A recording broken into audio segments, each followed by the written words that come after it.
गरीब के साथ न्याय कीजिए। हमारे सामने आओ, अब बताओ क्या हुआ। महाराज, मैंने कुछ दिन पहले प्रधानमंत्री जी और सेनापति से शिकायत की थी कि मेरे पड़ोसी की दीवार गिरने से मेरी बकरी मर गई, लेकिन उसने मुझे हर्जाना नहीं दिया। महाराज, यह झूठ बोल रहा है। मैंने इसकी शिकायत के ऊपर कार्यवाही की। दीवार कमजोर थी, इसलिए गिर गई। दीवार कमजोर होने में इस चरवाहे का क्या कसूर है? लगता है दीवार ध्यान पूर्वक नहीं बनाई गई थी। महाराज, मैंने दीवार बनाने वाले सभी लोगों से बात की। अंत में पता चला कि दीवार के लिए जो गारा बना था उसमें पानी मिलाने के लिए इस चरवाहे ने बड़ा बर्तन दिया, जिससे गारे में पानी अधिक मिल गया। इसी कारण दीवार ठीक नहीं बनी। इस चरवाहे की गलती से ही बकरी मरी है, अतः इसे हर्जाना नहीं मिलना चाहिए। वाह, आपने देखा, तेनालीराम ने अपनी बुद्धिमानी से सही दोषी का पता लगा लिया। कहानी सुनकर और देखकर तो आपने आनंद लिया ही। अब मैं इसी कहानी से तुम्हें अविकारी शब्द सिखाती हूँ।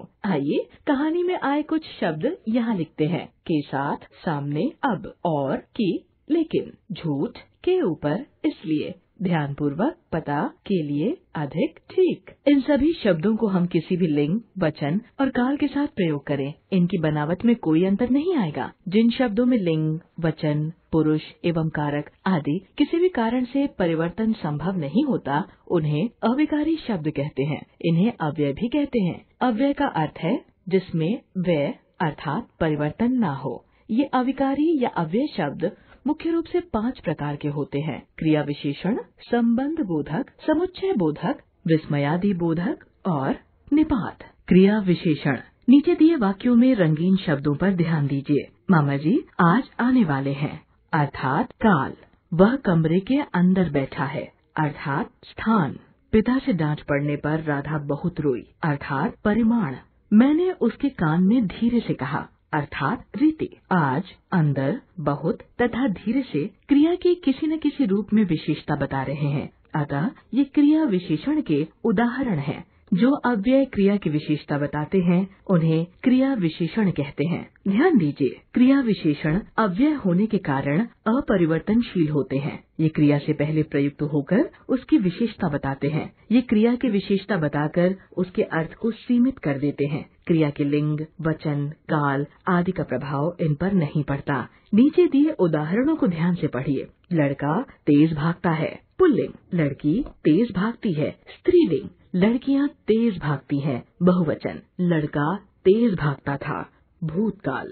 सभी वाक्यों में क्रिया कर्ता के लिंग, वचन आदि के आधार पर बदल गई है, अर्थात उसमें विकार या व्यय हुआ है। किंतु भागता क्रिया की विशेषता बताने वाला शब्द तेज सभी स्थितियों में अपरिवर्तनशील रहा, इसलिए क्रिया विशेषण को अविकारी या अव्यय शब्द कहते हैं। क्रिया विशेषण के 4 भेद माने जाते हैं: कालवाचक क्रिया विशेषण, स्थानवाचक क्रिया विशेषण, परिमाणवाचक क्रिया विशेषण और रीतिवाचक क्रिया विशेषण। कालवाचक क्रिया विशेषण। जिस शब्द से क्रिया के होने के समय का बोध हो उसे कालवाचक क्रिया विशेषण कहते हैं। इससे क्रिया के समय उसकी अवधि तथा उसकी बारंबारता का भी ज्ञान मिलता है। जैसे, नानी जी आज आने वाली हैं, वे अभी अभी गए हैं, मैं प्रतिदिन व्यायाम करता हूँ, सुबह से लगातार वर्षा हो रही है।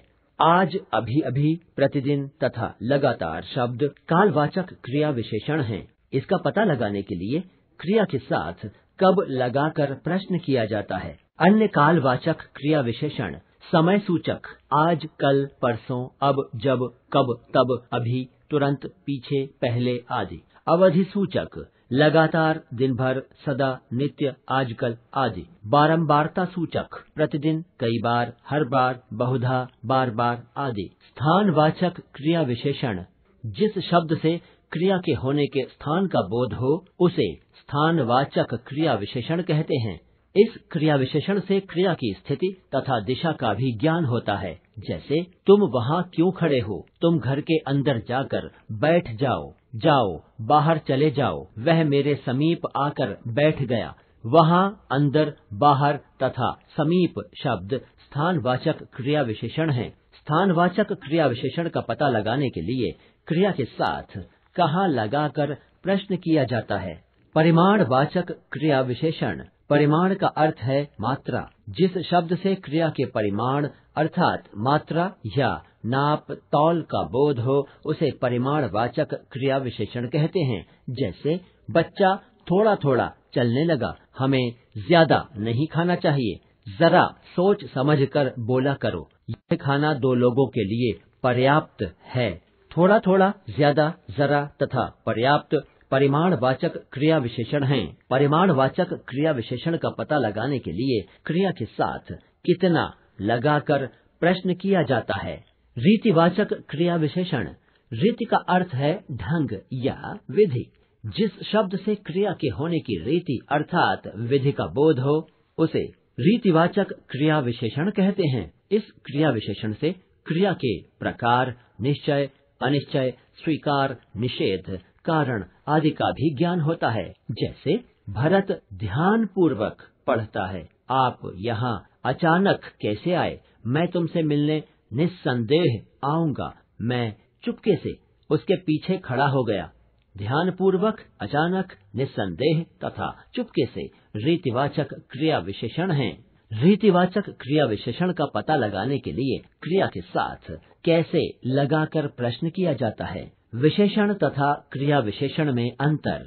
कुछ शब्दों का प्रयोग विशेषण तथा क्रिया विशेषण दोनों में ही होता है। जैसे मुझे मीठा आम बहुत पसंद है। विशेषण वह बहुत मीठा बोलती है। क्रिया विशेषण उस तेज छुरी से बचो। विशेषण गाड़ी तेज चल रही है। क्रिया विशेषण पहले और तीसरे वाक्य में रंगीन शब्द मीठा तथा तेज उनके साथ आए संज्ञा शब्दों आम और छुरी की विशेषता बता रहे हैं, अतः ये विशेषण हैं। दूसरे तथा चौथे वाक्य में रंगीन शब्द मीठा तथा तेज उनके साथ आए क्रिया शब्दों की विशेषता बता रहे हैं, अतः ये क्रिया विशेषण है। संबंध बोधक। संबंध बोधक अव्यय वाक्य में प्रयुक्त संज्ञा या सर्वनाम शब्दों के संबंध को व्यक्त करता है। जैसे ज्ञान के बिना मनुष्य पशु के समान है। यह उनके आने से पहले की बात है। मैं कुछ दिन आपके यहाँ रहूंगा। चोर के पीछे पुलिस भाग रही थी।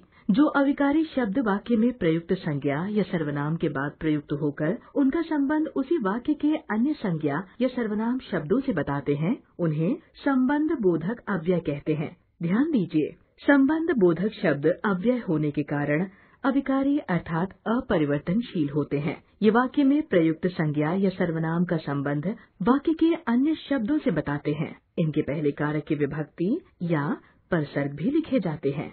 ये विभक्तियाँ संज्ञा के बाद अलग रूप में तथा सर्वनाम में मिलाकर लिखी जाती है। जैसे घर के सामने, अलमारी के अंदर अथवा मेरे साथ, तुम्हारे बिना। अर्थ के आधार पर संबंध बोधक अव्यय के निम्नलिखित रूप मिलते हैं। कालवाचक आगे, पीछे, पहले, बाद, उपरांत, पूर्व, पश्चात। उदाहरण, राम के पीछे श्याम चल रहा है। सुबह होने से पहले वह मेरे घर आ जाएगा। स्थानवाचक यहाँ, वहाँ, बाहर, भीतर, बीच, ऊपर, नीचे, मध्य। उदाहरण, मेज के नीचे बिल्ली बैठी है। छत के ऊपर बंदर बैठा है। दिशावाचक निकट, पास, समीप, ओर, सामने, तरफ। उदाहरण, मंदिर के पास पीपल का पेड़ है। अस्पताल के निकट ही बस अड्डा है। साधनवाचक निमित्त, जरिए, द्वारा, सहारे, मार्फत। उदाहरण, गरीबों के निमित्त कुछ दान दो। अच्छी आदतों के सहारे ही तुम उन्नति कर पाओगे। विरोधवाचक प्रतिकूल, विपरीत, उल्टे, विरुद्ध, खिलाफ। उदाहरण, भ्रष्टाचारियों के विरुद्ध आज मोर्चा निकलेगा। नेताओं के खिलाफ तुम खुलकर नहीं बोले। समतावाचक तुल्य, तरह, भांति, योग्य, जैसा, अनुकूल, बराबर, अनुसार, सदृश। उदाहरण, इस उपहार के योग्य मैं नहीं हूँ। मैं गांधी जी के जैसा बनना चाहता हूँ। संग सूचक समेत, संग, सहित, साथ। उदाहरण, राम के संग श्याम भी आएगा। आप परिवार सहित पधारे। संग्रहवाचक भर, तक, पर्यंत। उदाहरण, छोटे से लेकर बड़े तक रामायण का पाठ करो। मृत्यु पर्यंत भी वह लोगों को याद रहा। पृथकतावाचक हटकर, दूर, परे, बचकर। उदाहरण, राहुल का घर पेड़ से हटकर है। उसके घर से दूर एक दवाखाना है। तुलनावाचक अपेक्षा, मुकाबले, बनिस्बत। उदाहरण, मानसी की अपेक्षा मीनाक्षी अधिक बुद्धिमती है। हॉकी के मुकाबले क्रिकेट अधिक प्रचलित है। संबंध बोधक और क्रिया विशेषण में अंतर। संबंध बोधक अव्यय संज्ञा, विशेषण, क्रिया एवं क्रिया विशेषण से बने होते हैं, अतः इनके प्रयोग में प्रायः भूल हो जाती है। जब ये शब्द अकेले प्रयुक्त होते हैं तो इनका अपना रूप होता है, और जब इनके साथ कारकीय विभक्ति लग जाती है तो ये ही शब्द संबंध बोधक अव्यय बन जाते हैं। समुच्चय बोधक, जो अविकारी शब्द वाक्य में प्रयुक्त शब्दों या उपवाक्यों के योग या पृथकता का बोध कराते हैं, उन्हें समुच्चय बोधक अव्यय कहते हैं। समुच्चय बोधक अव्यय शब्दों, उपवाक्यों तथा वाक्यों को जोड़ने का कार्य करते हैं, किंतु अर्थ की दृष्टि से ये सदैव जोड़ने का ही नहीं, पृथकता का भी बोध कराते हैं। जैसे राजीव और दिनेश साथ साथ पढ़ते हैं, तुम बाजार जाओ और फल खरीद कर ले आओ। बड़ों का कहना मानो वरना पछताओगे। मैंने बहुत परिश्रम किया परंतु सफल न हो सका। समुच्चय बोधक का अर्थ है जोड़ने वाला, इसलिए इसे योजक भी कहा जाता है। ध्यान दीजिए, समुच्चय बोधक अव्यय अविकारी होने के कारण अपरिवर्तनशील है। ये शब्दों, उपवाक्यों एवं वाक्यों को आपस में जोड़ते हैं। वाक्य को जोड़ने के अलावा ये उनके कार्य कारण, संबंध, पृथकता, विकल्प, निषेध, विपरीत, परिणाम, पर्याय आदि का भी बोध कराते हैं। समुच्चय बोधक के दो भेद हैं, समानाधिकरण समुच्चय बोधक तथा व्यधिकरण समुच्चय बोधक। समानाधिकरण समुच्चय बोधक एक सी स्थिति या जाति वाले दो से अधिक मुख्य शब्दों, उपवाक्यों या वाक्यों को जोड़ने वाले अव्यय समानाधिकरण समुच्चय बोधक अव्यय कहलाते हैं। जैसे लता और मालती खाना खा रही है, हाथ मुंह धो और खाना खाओ। व्यधिकरण समुच्चय बोधक, जो समुच्चय बोधक शब्द एक प्रधान उपवाक्य में एक या एक से अधिक आश्रित उपवाक्यों को जोड़ते हैं, उन्हें व्यधिकरण कहते हैं। जैसे यदि तुम आते तो मैं अवश्य चलता, यदि मैं बीमार न पड़ा होता तो दिल्ली अवश्य जाता। विस्मयादि बोधक, विस्मयादि बोधक अव्यय का अर्थ है विस्मय जमा आदि, अर्थात विस्मय आदि मनोभावों का बोध कराने वाले अव्यय। जैसे शाबाश, तुम तो कक्षा में अव्वल आए हो। उफ, कितनी गर्मी है। खैर, पुस्तक वापस मिल तो गई। लो, अब ये भी आ गए। जो अविकारी शब्द हर्ष, शोक, ग्लानि, विस्मय, लज्जा, घृणा, तिरस्कार आदि मनोभावों को व्यक्त करते हैं, उन्हें विस्मयादि बोधक अव्यय कहते हैं। कभी कभी वक्ता अपने वाक्य की किसी अंश विशेष पर बल देने के लिए कुछ विशेष अव्यय पदों का प्रयोग करता है। इन अव्ययों के प्रयोग से वाक्य का अर्थ प्रभावित होता है। ऐसे अव्यय ही निपात या अवधारक कहलाते हैं। जैसे मैं तुम्हारे साथ ही जाऊंगा, फिर मामा जी से भी मिल लेना, वह रात भर जागता रहा, तुम बुला रहे हो तो आ जाता हूँ। ही, भी, भर तथा तो शब्दों का प्रयोग अपनी बात पर विशेष बल देने के लिए किया गया है, अतः ये निपात है। वाक्य के किसी शब्द विशेष के बाद लगकर उसके अर्थ को बल प्रदान करने वाले अव्यय निपात कहलाते हैं। हिंदी में प्रयोग किए जाने वाले निपात हैं भी, ही, तो, तक, मात्र, भर आदि। ये संज्ञा, सर्वनाम, विशेषण अथवा क्रिया विशेषण के साथ जुड़कर वाक्य के अर्थ को प्रभावित करते हैं। अब तक हमने सीखा अविकारी शब्दों के 5 भेद हैं, समुच्चय बोधक अव्ययों के 2 भेद हैं, समानाधिकरण व व्यधिकरण समुच्चय बोधक।